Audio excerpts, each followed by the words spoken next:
ተሽከርካሪዎችን እናስመጣለን በሚል የብዙዎችን ተስፋና ጥሪት የበሉ የሄሎ ታክሲ ባለቤትና ስራ አስኪያጅ ትላንትና በቁጥጥር ስር ውለዋል። እነዚህ ግለሰቦች ምንድነው ያደረጉት እንነግራችኋለን። ወላይታ ሶዶ ውስጥ አንድ ፖሊስ በ16 ዓመት ጽኑ እስራት ተቀጥቷል። የተቀጣው አስገድዶ በመድፈሩ ነው። ይሄንንም ዜና ተሰማላችሁ። የአማራ ክልል ፖሊስ አባል የሆነ አንድ ግለሰብ በተቃራኒው በስተት የገባለትን 400 ሺህ ብር አልፈልግም ብሎ መልሷል። ይሄንንም እንነግራችኋለን። የኢትዮጵያ ብሔራዊ ባንክ በህገወጥ የገንዘብ ዝውውር ላይ የተሰማሩ አካላትን በተመለከተ ትላንትና ጠንከር ያለ መግለጫ ሰጥቷል። ይሄንንም ብዙዎቻችሁን ይመለከታል። በአዲስ አበባ በዛሬው ዕለት አዋሬ አካባቢ በኦቢድ ኮንዶሚኒየም የተከሰተ አስደንጋጭ ግን ደግሞ መጨረሻው አስደሳች የሆነ ክስተት ተፈጽሟል። የምትሰሙት ነው።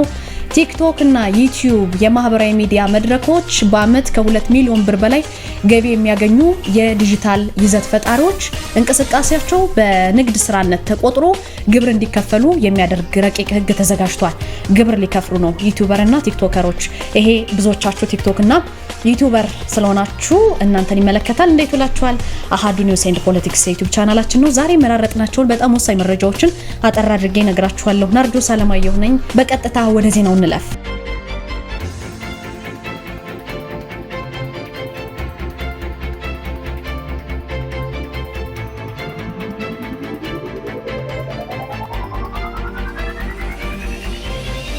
ተሽከርካሪዎችን እናስመጣለን በሚል የብዙዎችን ተስፋና ገንዘብ የበሉ ግለሰቦች በፖሊስ ቁጥጥር ስር ውለዋል። ትላንትና የአዲስ አበባ ፖሊስ ነው ይሄን ያለው። በከባድ የማታለል ወንጀል የተጠረጠረው የሄሎ ታክሲ ባለቤትና ስራ አስኪያጅ አቶ ዳንኤል ዮሐንስ ይባላል። ከግብረ አበሩ ጋር ነው ምርመራ እየተጣራበት የሚገኘው። የተጎጂዎች ቁጥር 127 ሰዎች ናቸው። ለከፍተኛ ኪሳራ ነው የተዳረጉት። ተጭበርብረው የተመዘበረው ገንዘብ እንግዲህ ተጠርጣሪዎቹ በአነስተኛ ቅድመ ክፍያ መኪና እንሰጣቸዋለን በሚል ከእያንዳንዱ ተበዳይ ከ130 ሺህ ብር እስከ 350 ሺህ ብር ነው የተቀበሉት። ከዚህ ሁሉ ሰው ማለት ነው። የተጠርጣሪዎቹ ስም አቶ ዳንኤል ዮሐንስ፣ ወይዘሪት እንግዳይ ሽጥላና ሌሎችም አሉ። ፖሊስ እንዳለው እነዚህ ሰዎች ከዚህ ቀደም በተለያዩ ጊዜያት ዜጎችን በማደራጀት የሐሰት ተስፋ በመስጠት የብዙዎችን ሕይወት አደጋ ላይ ሲጥሉ የቆዩ ናቸው። በአቋራጭ ለመክበር ሲሉ ማለት ነው። እንግዲህ ድሃውን ዜጋ በሚያታልሉ አካላት ላይ የማያዳግም እርምጃ ደግሞ ወስዳለሁ ብሏል ፖሊስ።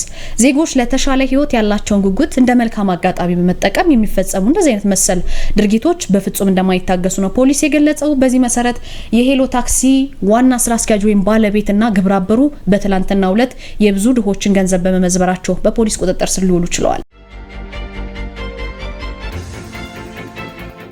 በወላይታ ሶዶ የተሰማው አንድ ዜና አስገራሚ ሆኗል። አንድ ፖሊስ አስገድዶ ደፍሯል ሴት ልጅ በደቡብ ኢትዮጵያ ክልል በወላይታ ሶዶ የአጎቷ ቤት በእግሯ እየሄደች ያለችን አንዲት ወጣት በያዘው ሽጉጥ አስፈራርቶ ነው አስገድዶ የደፈረው። ይሄ ፖሊስ በ16 ዓመት ጽኑ እስራት ነው የተቀጣው። እንግዲህ የጸጥታ ሰው ስለሆነ እንደዚህ አይነት ነገር ያደርጋል ተብሎ ስለማይጠበቅ ብዙዎችን ትንሽ ግር ያሰኘ ዜና ነው። ከከተማው ኮሙኒኬሽን የተገኘው መረጃ እንደሚያሳየው ግን ወንጀሉ የተፈጸመው መስከረም 5 ያሳለፍነው መስከረም 2018 ነው። ከምሽቱ 2 ሰዓት ላይ አካባቢ ነው። ዋና ሳጅን አሸናፊ ኡኩሞ ይባላል ይሄ ፖሊስ አባል። ተከሳሿ ወጣት ናት። በእግሯ ወደ አጎቷ ቤት እየሄደች ነበር። በሰዓቱ በእግርሽ ለምን ትሄጃለሽ? እኔ ራሴ በሞተር አደርስሻለሁ ወይም ያጎትሽን ቤት ስለማቀው በሞተር ሸኝሻለሁ ብሎ ነው ይሄ ፖሊስ በብስክሌት አሳፍሯት የሄደው። ተከሳሹ እንግዲህ ወጣቷን ወደ ድዳዬ ወደሚባል ፔንሲዮን በመውሰድ ሽጉጥ አውጥቶ በማስፈራራት አልጋ ቤት ውስጥ አስገድዶ ደፍሯታል። የአቃቢ ሕግ ማስረጃ እንደሚያሳየው እንግዲህ ታህሳስ 11 ቀን በዋለው ችሎት ከሰዓት በኋላ በዋለው ችሎት ውሳኔ የተላለፈ ፍርድ ቤቱ አቃቢ ሕግ ባቀረበው የሰውም የሰነድም ማስረጃ ተከሳሹ በኢፌድሪ ወንጀል ሕግ አንቀጽ 622 የተመለከተውን ድንጋጌ መተላለፉ ተረጋገጠ። ስለዚህ ጥፋተኛ ነው ተባለ ማለት ነው። ግለሰቡ የፖሊስ አባል ሆኖ ለህዝብ ጥበቃ ከመቆም ይልቅ ወንጀል በመፈጸሙ ድርጊቱን በምሽት በመሆኑ አቃቢ ሕግ አስተማሪ ቅጣት እንዲሰጥ በጠየቀው መሰረት በ16 ዓመት ጽኑ እስራት ነው እንዲቀጣ የተወሰነበት። እንግዲህ የወላይታ ሶዶ ከተማ ሴቶችና ማህበራዊ ጉዳዮች መምሪያ ኃላፊዋ ወይዘሮ ቴንሽ ውሳኔውን አስመልክቶ ዋና ነጥቦችን አንስተዋል። በሴቶች ላይ የሚፈጸመው ያስገድዶ መድፈር ወንጀል እየተደጋገመ መሆኑን ገልጸዋል። እኛ እንኳን በዜናችን ውስጥ ቢያንስ በሳምንት 2 ወይም 3 ያስገድዶ መድፈር ዜና ለእናንተ ለውድ ቤተሰቦቻችን እናደርሳለን። ምን ያህል ያስገድዶ መድፈር ወንጀል እየተበራከተ እንደሆነ አንዱ ማሳያ ነው። ሴቶች ካመሻሽ በኋላ በማንኛውም አይነት የግል ተሽከርካሪ ላይ እንዳይሳፈሩ፣ በተለይ መሸት ሲል በግል ተሽከርካሪ እንዳይሳፈሩ የመንግስት የህግ አገልግሎቶችን በመጠቀም ብቻ ራሳቸውን እንዲከላከሉ አሳስበዋል። ይሄ የተላለፈው ውሳኔ ለሌሎችም መሰል ድርጊት ለሚያስቡ አካላት ትልቅ ትምህርት የሚሰጥ መሆኑ ነው የተጠቆመው። ወደ ቤተሰቦቻችን አሁን ደግሞ ወደ ታማኙ ፖሊስ እናልፋለን። ቀደም ሲል ከአንድ ፖሊስ ጋር የተገናኘ ያስገድዶ መድፈር ወንጀል ነገርኳችሁ። ከዚህ በተቃራኒ ደግሞ ታማኝ ፖሊሶች አሉ። በከሚሴ አካባቢ የተሰማው ዜና ትንሽ ምስጋናን የሚያስችር ነው። በአማራ ክልል ፖሊስ ዋና ጠቅላይ መምሪያ የኦሮሞ ልዩ ዞን ፖሊስ መምሪያ አባል የሆኑት ኮንስታብል ሁሴን ሙስጠፋ ሰይድ በስተት ወደ አካውንታቸው 400 ሺህ ብር ገብቶላቸው ነበርና በከሚሴ ከተማ የማህበረሰብ አቀፍ የፖሊስ አገልግሎት ኦፊሰርነት ነው የሚያገለግሉት ኮንስታብል ሁሴን ከአዋሽ ባንክ ነበር 400 ሺህ ብር በስተት ወደ ግል አካውንታቸው ገቢ ተደረገው። ይሁን እንጂ እሳቸው ገንዘቡን እንደተመለከቱ ለፖሊስ ሙያ የገቡትን ቃል ኪዳን በማክበር ወዲያውኑ ወደ ባንኩ በመሄድ ገንዘቡን እንኩ ሰዱ ብለው አስረክበዋል። የአዋሽ ባንክ ከሚሴ ቅርንጫፍ እንግዲህ የፖሊስ አባሉ ላሳዩት ከግል ጥቅም ይልቅ ለሐቀኝነት፣ ለሙያ ስነ ምግባር ቅድሚያ የመስጠት ተግባር የላቀ ምስጋናውን በመግለጽ የክብር ምስክር ወረቀት ሁሉ አበርክቶላቸዋል። የኦሮሞ ብሔረሰብ አስተዳደር ዞን ፖሊስ መምሪያ አዛዥ ዋና ኢንስፔክተር ኡመር መሐመድ ኮንስታብል ሁሴን የፈጸሙት ተግባር የፖሊስ ተቋምን ስም ከፍ የሚያደርግና የሰራዊቱን ታማኝነት ደግሞ በተግባር የሚያሳይ ነው ያሉት። ምክንያቱም እሳቸው ወደ አካውንታቸው በድንገት የገባውን ገንዘብ መልሰዋል፣ አልፈልግም ብለው መልሰዋል። አዛዡ አክለውም ሌሎች የፖሊስ አባላት ይህንን መልካም ነገር በመከተል በታማኝነት ማገልገል እንደሚገባቸው ነው ያሳሰቡት። የኢትዮጵያ ብሔራዊ ባንክ በህገወጥ የገንዘብ ዝውውር ላይ የተሰማሩ አካላትና ተጠቃሚዎችን አስመልክቶ ጠንከር ያለ መመሪያ አውጥቷል። ምንድነው በአወጣው መግለጫ የተመለከተነው? በሀገር ውስጥም ሆነ በውጭ ሀገር የሚገኙ ዜጎች ህጋዊ ፍቃድ ከሌላቸው የሐዋላ ድርጅቶች ጋር ግንኙነት እንዳያደርጉ ነው በጥብቅ ያሳሰበው። ይሄ የህግ እርምጃ መረጃው ስለሚጠቅማችሁ ባንኩ ፍቃድ በሌላቸው የገንዘብ አስተላላፊዎች ላይ ብቻ ሳይሆን በሀገር ውስጥ ነው ህገወጥ ገንዘብ በሚቀበሉ ግለሰቦች ላይም እርምጃ መውሰድ መጀመሩን ነው ያስታወቀው። የዜጎች ደህንነትን በሚመለከት በውጭ የሚኖሩ ኢትዮጵያውያን ዲያስፖራዎች ትውልደ ኢትዮጵያውያን የሚልኩትን ገንዘብ ሳይስተጓጎል ቤተሰቦቻቸው ጋር እንዲደርስ ህጋዊ መንገዶችን ብቻ ተጠቀሙ ነው ያለው። እንግልትን ለመከላከል ማለት ነው። ህገወጥ መንገዶችን መጠቀም ለቤተሰብ አባላት አላስፈላጊ የህግ እንግልት፣ የገንዘብ መታገድ አደጋን የሚያስከትል ነው። ስለዚህ ብሔራዊ ባንክ የሚከተሉት ድርጅቶች በኢትዮጵያ ውስጥ ምንም አይነት የስራ ፈቃድ የሌላቸው መሆኑን በስም ለይቶ እንድታውቋቸው ብሏቸዋል። እነማን ናቸው? ሽጌ፣ አዶሊስ፣ ሬድሲ፣ አቫንቲ፣ ወርልድ ዳይሬክት ሊንክ፣ ራስሜ ፔይ፣ ዩኤስ ዋየር፣ ዞላ፣ ታጅ በሚባሉ እንዲሁም ደግሞ ዜጎች የሀገሪቱን የፋይናንስ ደህንነት ለመጠበቅ የራሳቸውን ሰላም ለማረጋገጥ ሲሉ ከነዚህ ቀደም ሲል ስለጠቀስኳቸው ብሔራዊ ባንክ ነው ያወጣው እነዚህ ድርጅቶች በኩል ምንም አይነት ግንኙነት እንዳያደርጉ በጥብቅ ብሔራዊ ባንክ አስተላልፏል። ከውጭ ገንዘብ የሚላክላችሁ ከበርካታ ቤተሰቦቻችሁ ገንዘብ የሚመጣላችሁ ሰዎች በእነዚህ ድርጅቶች መጠቀም እንዳትችሉ ብሔራዊ ባንክ በጥብቅ አሳስቧል። ዛሬ በአዲስ አበባ ባወሬ አካባቢ ኦቢድ ኮንዶሚኒየም የተከሰተ አንድ በማህበራዊ ሚዲያ ላይ ትኩረት ያገኘ ጉዳይ ነበር። ረፋድ 4 ሰዓት ገደማ ላይ ኦቪድ በገነባው የጋራ መኖሪያ ህንጻ ላይ የመላው ሰፈር ነዋሪዎችን አይን ያፈጠጠ ልብን በእጅ የምታስጨብጥ አሳዛኝ አደጋ ተከስቶ ነበር። ለቅጽበት አንድ ህፃን በምንና እንዴት በመስኮት እንደወጣ ባልታወቀ ሁኔታ በሰባተኛው ፎቅ ላይ ተንጠልጥሎ ለበርካታ ደቂቃዎች በሞትና በህይወት መካከል ነው የታየው ህፃኑ። የምትመለከቱት ህፃን በስፍራው የነበሩ ነዋሪዎችም በድንጋጤ ተውጠውና ተጨንቀው የህፃኑን መውደቅ ሲጠባበቁ ነበር ጫፍ ላይ ቆሞ ስለነበረ። ይሁን እንጂ የሰፈሩ ጀግና ወጣቶች ሁኔታውን በዝምታ እንመለከቱት አልቻሉም። ቤቱ ተቆልፎ ስለነበረ በሩን በኃይል ገንጥለው በመግባት ህፃኑ ሳይወድቅ በርብርብ በታምር ከሞት ሊተርፍ ችሏል ማለት ነው። ዛሬ እንግዲህ በአዋሪ ሰማይ ስር ብዙዎች የፈጣሪ ታምር ያሉትና የወጣቶች ርብርብ ደግሞ በጣም አድናቆት የተቻረው ነው። ለወላጆች መልእክት ተላልፏል። በምን ምክንያት እዚህ ፎቅ ላይ እንደወጣ የህፃን እስካሁን የታወቀ ነገር የለም። ወላጆች በተለይ ከፍታ ባላቸው ህንጻዎች ላይ የምትኖሩ ወላጆች ልጅ ያላችሁ ወላጆች ጥንቃቄ እንድታደርጉ የመስኮትና የባህር መውጫ መዝጊያዎችን በደንብ መፈተሽ።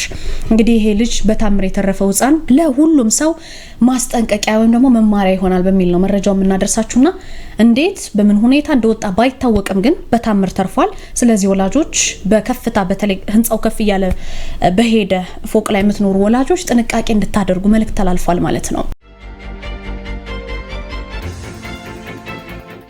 ወደ መጨረሻው ዜና አለፍኩት ቤተሰቦቻችን። ቲክቶክ እና ዩቲዩብን የመሳሰሉ ማህበራዊ መድረኮች በአመት ከ2 ሚሊዮን ብር በላይ የገቢ የሚያስገኙ ወይም ገቢ የሚያደርጉ የዲጂታል ይዘት ፈጣሪዎች እንቅስቃሴያቸው በንግድ ስራነት ተቆጥሮ ግብር እንዲከፍሉ የሚያደርግ ረቂቅ አዋጅ ተዘጋጅቷል። ዩቲዩበሮች፣ ቲክቶከሮች ይሄ እናንተን ይመለከታል። የገንዘብ ሚኒስቴር ያዘጋጀው ረቂቅ ደንብ ነው። ይሄ የዲጂታል ይዘት ፈጣሪዎች ማስታወቂያዎችና ስፖንሰርሺፖችን ጨምሮ በተለያዩ መንገዶች ያገኙትን ሁሉንም የገቢ መጠን የሚያሳይ የሂሳብ መዝገብ እንዲይዙ ነው የሚያስገድደው ያዋጅ። ኢትዮጵያ ውስጥ ጥቂት ለማይባሉ ወጣቶች የገቢ ምንጭ የሆነ ነው የዲጂታል ይዘት ፈጠራ።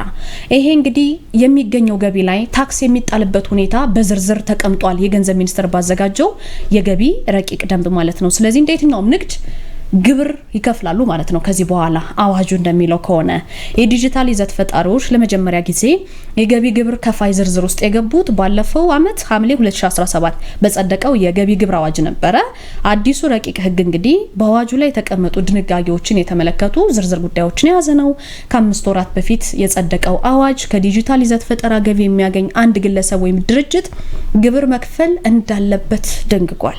የዲጂታል ይዘት ፈጣሪ በሚባለው ዝርዝር ውስጥ እንግዲህ እንደ ዩቲዩብ እና ቲክቶክ ብዙ ጊዜ የምትጠቀሟቸው እናንተ እንደዚህ አይነት ፕላትፎርሞች ላይ የቪዲዮ ማጋሪያ አገልግሎቶችን እንዲሁም ደግሞ እንደ ፌስቡክ ያሉ የማህበራዊ ሚዲያ መድረኮችን ተጠቅመው ገቢ የሚያገኙ ግለሰቦች ተጠቅሰዋል፣ ግብር ይከፍላሉ። የድምጽ ማስተላለፊያውን ፖድካስት፣ የቀጥታ ስርጭት መድረኮች ላይ ገንዘብ የሚሰሩ አካላት እዚህ ውስጥ እንደሚካተቱ አዲሱ አዋጅ ያሳያል ማለት ነው። ግብሩ የሚከፈለው እነዚህ ግለሰቦች ወይም ድርጅቶች በኦንላይን መድረኮች ላይ የዲጂታል ይዘትን በመፍጠርና በማሰራጨት ከሚያገኙት ማንኛውም ገቢ ላይ እንደሆነ ነው የተጠቀሰው። ይሄ ገቢ በጥሬ ገንዘብ ወይም በአይነት የሚገኝ ሊሆን እንደሚችል ያስገነዝባል። ግን ዩቲዩበሮችና ቲክቶከሮች ካላችሁ ይህ መረጃ እንግዲህ የጸደቀውን አዋጅ መስማት ስላለባችሁ ነው። ዩቲዩበር ወይም ቲክቶከር ወዳጅ ዘመድም ሊኖራችሁ ስለሚችል ማስታወቂያዎችና ስፖንሰርሺፖች እንዲሁም ደግሞ የገንዘብ ስጦታዎችና የብዙሃን የገንዘብ ማሰባሰብ ግብር ከሚከፈልባቸው የገቢ ምንጮች መካከል ተጠቅሰዋል። ይዘት ፈጣሪዎችን ስንመለከት ደግሞ በማስታወቂያ እንቅስቃሴ ምትክ ከሚያገኟቸው እቃዎች ወይም አገልግሎቶች ከሚፈጽሟቸው የምርት ስምምነቶችና ድጋፎች ግብር እንዲከፍሉ በአዋጁ በግዴታ ነው የተቀመጠው ማለት ነው። ግብር የሚከፍሉት ከምን ያህል ገቢ ጀምሮ ነው የሚያገኙት የሚለው የተገለጸው ደግሞ አሁን በተዘጋጀው ረቂቅ ደንብ ነው። ከዲጂታል ይዘት ፈጠራ የሚገኝ ገንዘብ የንግድ ስራ ገቢ እንደሆነ ተቆጥሮ ግብር እንዲጣልበት የሚያደርጉ 3 ሁኔታዎች አሉ። የመጀመሪያው ከይዘት ፈጣሪው አመታዊ ገቢ ጋር የተያያዘ ነው። የይዘት ፈጣሪው አመታዊ ጠቅላላ ገቢ ከ2 ሚሊዮን ብር በላይ ከሆነ ተግባሩ እንደ ንግድ ስራ ተቆጥሮ ግብር ይከፍላል። በፈጠራ ስራ ላይ የተሰማራው ግብር ከፋይ ደግሞ በድርጅት መልክ የተቋቋመ ከሆነ የንግድ ስራ ገቢ ግብር እንዲከፍል ይገደዳል። ሁሉም ግብር ይከፍላሉ። በአጠቃላይ ሁኔታዎቹ ናቸው የሚለያዩት። ስለዚህ ይዘት ፈጣሪዎች በዚህ ምድብ ውስጥ እንዲካተቱ የሚያደርገው ሌላኛው ሁኔታ ግብር ከፋዩ የሂሳብ መዝገብ የመያዝ ግዴታ ያለበት ወይም ተቀናሽ ወጪ ያልሆነ ከሚል ነው። ይዘት ፈጣሪው በአመት ከ2 ሚሊዮን ብር በታች የሆነ ገቢ ማግኘት ወይም እንደ ድርጅት አለመቋቋማቸው ከግብር ነፃ አያደርጋቸውም ማለት ነው። በዚህ መሰረት እንግዲህ ዩቲዩበሮችና ቲክቶከሮች በዚህ አማካኝነት ግብር እንዲከፍሉ የሚያስገድደው አዋጅ ጸድቋል።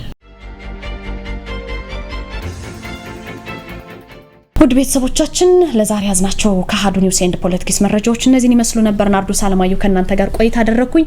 ከአሀዱ ሬዲዮ ሌሎችን አዲስ መረጃዎችን ሰማላችሁ። ቀሪ ምሽታችሁ ደስ የሚል ይሆንላችሁ።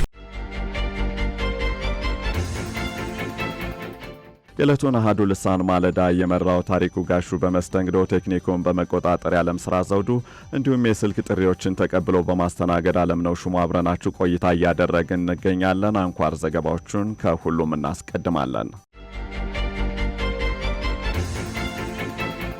የሀገር ውስጥ አንኳር ዘገባዎቹን በማስቀደም እንጀምራለን። የሴቶችን ፖለቲካዊ ተሳትፎ ለማረጋገጥ እየሰሩ መሆኑን የፖለቲካ ፓርቲዎች ገለጹ። ሴቶችን ከማህበራዊ ኢኮኖሚያዊና ፖለቲካዊ ሁነቶች አገለለ የነበረው ስርዓትን በመቀየር ሴቶችን በሁሉም መስክ እኩል ተሳታፊ ማድረግ እንደሚያስፈልግ በመግለጽ እየተሰራ ይገኛልን ብለዋል። ኢትዮጵያ ቀጣዩን ሀገራዊ ምርጫ ለማድረግ የወራት ዕድሜ የቀራ ሲሆን የፖለቲካ ፓርቲዎች የሴቶችን አሳታፊነት እንዴት ይታያል ሲል እናት ፓርቲና የኢትዮጵያ ሕዝቦች አብዮታዊ ፓርቲን አሃዱ ጠይቋል። የእናት ፓርቲ አባልና ፖለቲከኛ የሆኑት ጌትነት ወርቁ በምላሻቸው በፓርቲው መዋቅር ውስጥ ከ30 በመቶ በላይ የሚሆኑ ሴቶች መሆናቸውን ገልጸዋል። ይህም በስራ አስፈጻሚና በላዕላይ ምክር ቤት ደረጃ መኖራቸውን አንስተው በምርጫ ተሳትፎ እጩነትን በተመለከተ ሲወሰን ይፋ የሚደረግ ይሆናል ብለዋል። በተመሳሳይ መልኩ የአካል ጉዳተኞች በፓርቲው ውስጥ መኖራቸውን ነው የጠቆሙት።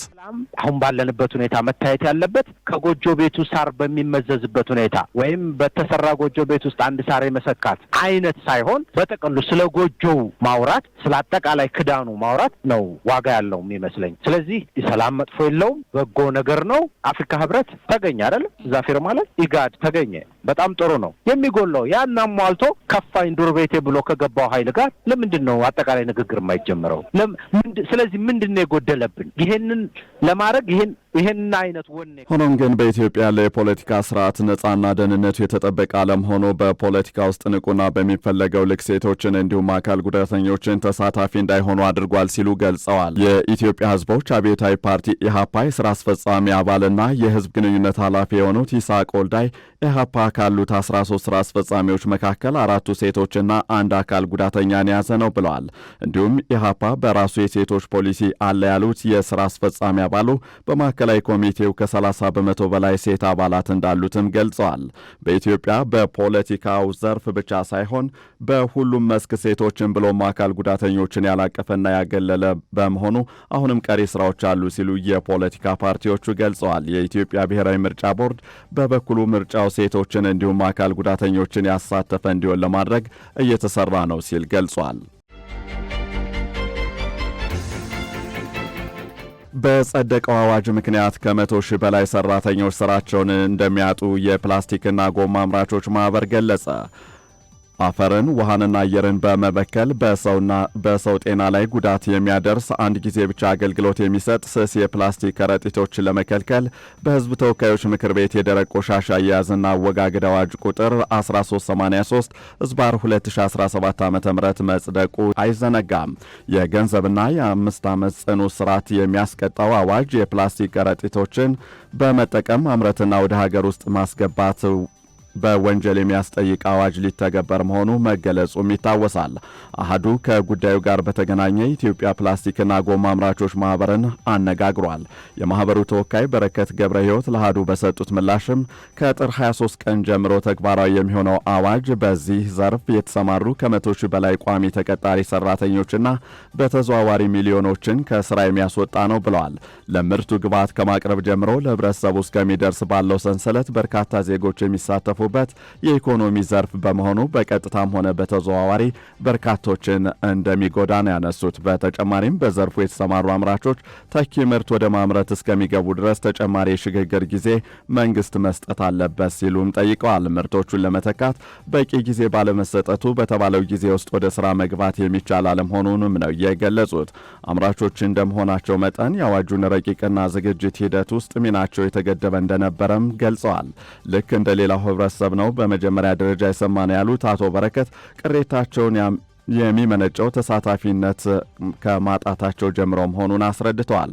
አዋጁ ስስ ፌስታሎችን ወይም ከደረጃ በታች የሆኑትን ብቻ ሳይሆን ማንኛውንም አይነት የፕላስቲክ ማሸጊያ ከገበያ ለማስወጣት ያለመ ከሆነ አጠቃላይ የፕላስቲክ አቅርቦት ሰንሰለትን ሙሉ በሙሉ እንደሚያፈርስ ስጋታቸውን ገልጸዋል። ይህ አዋጅ የፕላስቲክ ኢንዱስትሪውን፣ የሪሳይክል ኢንዱስትሪዎችንና በሰንሰለቱ ውስጥ ያሉ ከሰፈር ቆራሌ ጀምሮ በርካታ የህብረተሰብ ክፍሎችን ከስራ ውጭ ያደርጋልም ሲሉ ጠቁመዋል። የአካባቢ ጥበቃ ባለስልጣን ዋና ዳይሬክተር ኢንጂነር ለሊሴ ነሜ በበኩላቸው የፕላስቲክ ምርቶች ላይ ተሰማርተው የቆዩ አምራቾች ወደ ሌላ ዘርፍ መሰማራት እንዲችሉ በጋራ ሲሰራ መቆየቱን መግለጻቸው ይታወሳል። ይህንን የሚል አንቀጽ በውስጡ አልያዘም። አጠቃላይ ፕላስቲክ ከረጢትን በተመለከተ ማንኛውንም አይነት ፌስታል ከግብይት እንዲወጣ አደርጋለሁ የሚል ስለሆነ ይሄ መባሉን በጽሁፍ ካልሰፈረልን በስተቀር ምንም ልንተማመን የምንችለው ነገር የለም የሚል ስጋታችንን በወቅቱ አቀርበን ነበር። ግን ያው ስጋታችን አይ እንደዛ አይልም በሚል ብሎ በቃል ብቻ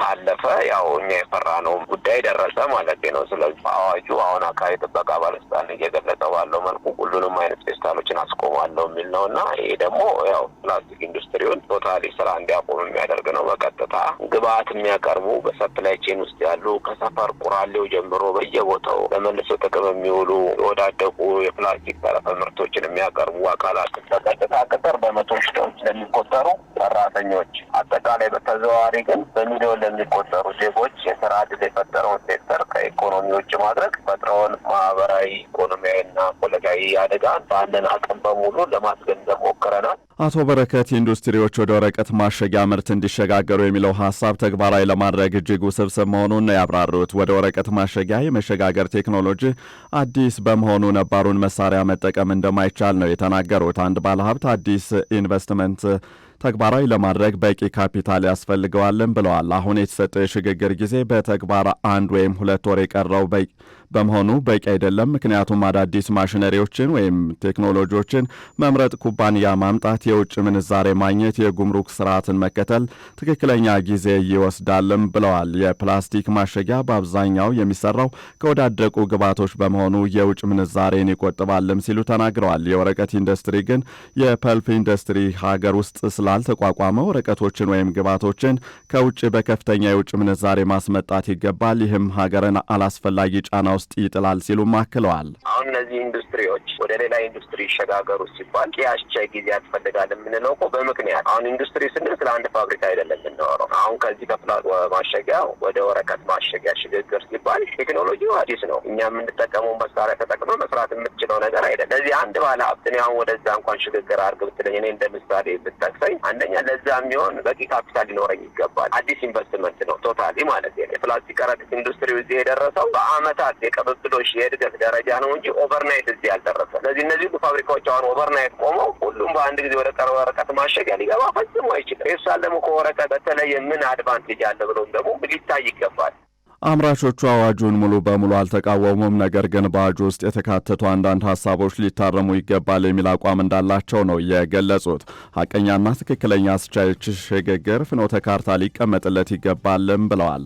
ይህንን ሲሉም የኢትዮጵያን ትክክለኛ ነባራዊ ሁኔታ ያገናዘበ መሆን አለበት ሲሉ ነው ያከሉት። የፕላስቲክ አምራቾች ማህበር ለተለያዩ መንግስታዊ ተቋማት ማለትም ለሕዝብ ተወካዮች ምክር ቤት ቋሚ ኮሚቴ፣ ለፌዴራል አካባቢ ጥበቃ ባለስልጣን፣ ለሚኒስቴር መስሪያ ቤቶች የአቤቱታ ደብዳቤ በማስገባት ስጋታቸውንና የችግሩን ኢኮኖሚያዊ፣ ፖለቲካዊና ማህበራዊ ገጽታ በዝርዝር ማቅረባቸውንም ነው የገለጹት።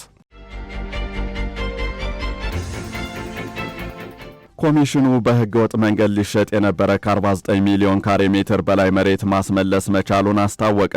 በብልሹ አሰራር ሊሸጥ የነበረ ከ49 ሚሊዮን ካሬ ሜትር በላይ መሬት ማስመለስ መቻሉን የፌዴራል የሥነ ምግባርና ጸረ ሙስና ኮሚሽን ገልጿል። በኮሚሽኑ የሙስና መከላከል ጥናት መሪ ሥራ አስፈጻሚ የሆኑት አቶ ገዛኸኝ ጋሻው ለአሃዱ እንደገለጹት በ3 ዓመታት ውስጥ ከ49 ሚሊዮን ካሬ ሜትር በላይ የሚሆን መሬት በብልሹ አሰራር ሊሸጥ የነበረን ቦታ በተደረገው የቅድመ መከላከል ስራ መቆጣጠር ተችሏል። በዚህም በ2015 ዓ.ም 1.5 ሚሊዮን ካሬ ሜትር በ2016 ዓ.ም ከ46 ሚሊዮን ካሬ ሜትር በላይና በ2017 ዓ.ም ደግሞ ከ2 ሚሊዮን ካሬ ሜትር በላይ መሬት በህገወጥ መንገድ ሊሸጥ እንደነበርና ከምዝበራ መታደግ መቻሉን ተናግረዋል። በተለይም በሙስና ሊሸጥ የነበረውን ቦታ በተመለከተ የመንግስትና የህዝብ መሬቶችን በህገወጥ መንገድ ሊሸጡ እንደነበር አንስተዋል። ኮሚሽኑ ሙስናን የመከላከል ስራ በሰፊው እንደሚሰራ በመግለጽ ወደ ሙስና ገብቶ ለብክነት ሳይጋለጥ የተመለሰበት ሁኔታ መኖሩን አቶ ገዛኝ ተናግረዋል። በዚህ ህገወጥ ተግባር ውስጥ የተገኙ አካላትም አስተዳድራዊና ህጋዊ እርምጃ እንዲወሰድባቸው ተደርጓል ብለዋል። ወደ ውጭ አንኳር ዘገባዎች ስናልፍ ግብጽ የአፍሪካ ህብረት አስቸኳይ ስብሰባ እንዲያደርግ ጥሪ ያቀረበች። የግብጽ የውጭ ጉዳይ ሚኒስቴር ባድር አብዲላቲ እስራኤል ለሶማሌላንድ የሰጠችውን እውቅና ለመቃወም የአፍሪካ ህብረት የሰላምና የጸጥታ ምክር ቤት አስቸኳይ ስብሰባ እንዲያካሄድ ጥሪ አቅርበዋል። ሚኒስትሩ የእስራኤልን እርምጃ የዓለም አቀፍ ህግ፣ የተባበሩት መንግስታት ህገ መንግስትና የአፍሪካ ህብረት ህገ መንግስታዊ ህግን በግልጽ የሚጥስ ነው ሲሉ ገልጸውታል። እስራኤል ለሶማሌላንድ የሰጠችው እውቅና በተለይም በአፍሪካ ቀንድ የሰላምና የጸጥታ መሰረትን እንደሚያዳክምም አስጠንቅቀዋል። በተጨማሪም የሶማሊያን የግዛት አንድነት እንዲሁም ክልላዊ ሰላምና ደህንነት አደጋ ላይ የሚጥሉ የአንድ ወገን እርምጃዎች ተቀባይነት እንደሌላቸው ጠቁመዋል። ዘገባው የአናዶሉ ነው። አሜሪካ ለተባበሩት መንግስታት የሰብአዊ እርዳታ $2 ቢሊዮን እንደምትሰጥ አስታወቀች። አሜሪካ በሚቀጥለው ዓመት ከ12 በላይ በሆኑ ሀገራት ውስጥ ለረሃብና በሽታ መከላከል የሚውል $2 ቢሊዮን እርዳታ እንደምትሰጥ አስታውቃለች። የአሜሪካ መንግስት ለተባበሩት መንግስታት ድርጅት የሚሰጠውን የሰብአዊ እርዳታ በ2025 ወደ $3.3 ቢሊዮን ዝቅ አድርጓል። ይህም በ2024 ከተለገሰው $14.1 ቢሊዮን ጋር ሲነጻጸር በከፍተኛ ሁኔታ ቀንሷል። ቃል የተገባው ድጋፍ በተባበሩት መንግስታት የሰብአዊ ጉዳዮች ማስተባበሪያ ቢሮ ቁጥጥር ስር እንደሚውልም የውጭ ጉዳይ ሚኒስቴር አስታውቋል። የተባበሩት መንግስታት የእርዳታ ኃላፊ ቶም ፍሌቸር በሰጡት መግለጫ ቃል የተገባው $2 ቢሊዮን በሰው ልጅ ላይ ጉልህ የሆነ ኢንቨስትመንት እንደሆነ ተናግረዋል። ዘገባው የአልጀዚራ ነው።